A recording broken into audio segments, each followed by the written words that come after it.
La suivante, ou bien je le fais moi-même. Oui, d'accord. Alors, c'est Salah Mahjoub, donc il est installé à Tunis. En 1977, il a terminé ses études dans la faculté de médecine de Tunis. En 1984, il est docteur en médecine. De 1984 à 1988, il a parcouru le cycle de Rizdana. Je me rappelle qu'il a fait à Sousse un semestre avec nous, un seul semestre.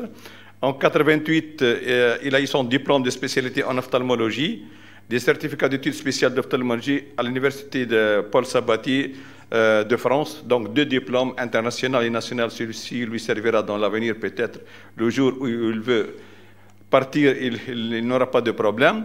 De 86 à 89, vous voyez qu'il a passé une bonne période à Louisiane, aux USA, où il a été formé surtout dans le domaine de la chirurgie du segment antérieur et essentiellement la cornée. Et je crois que c'était le deuxième point de départ, parce que je dirais le premier point de départ, c'était à Sousse, lorsqu'on a touché à la kératoplastie. Et vous avez raffiné tout ça aux USA par la suite.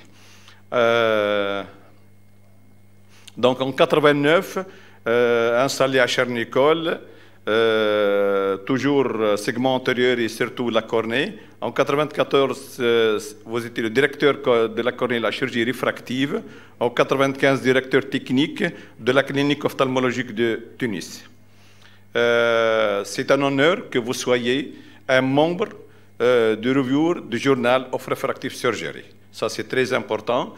Donc, on vous félicite. Les sociétés savantes, je suis sûr qu'il y en a plus, mais je ne sais, on a cité que les plus importantes. International Society of Refractive Surgery, Nadil Bassar, la Société africaine de la chirurgie réfractive et Middle East African Society. L'organisation, modération et participation aux principaux congrès nationaux et internationaux. Des prix qui ont été très honorables pour vous, prix Nadil Bassar, prix de Baraker et le prix de Samir en 2014 au Maroc. Donc voilà, c'est Salah Mahjoub. Ce n'est pas possible de le présenter en quelques minutes. Donc j'ai dit les grands volets et je lui laisse le soin maintenant de présenter le kératocone. Et si vous ne voyez pas d'inconvénient, on va lui décerner maintenant la médaille d'or. C'est Salah Mahjoub.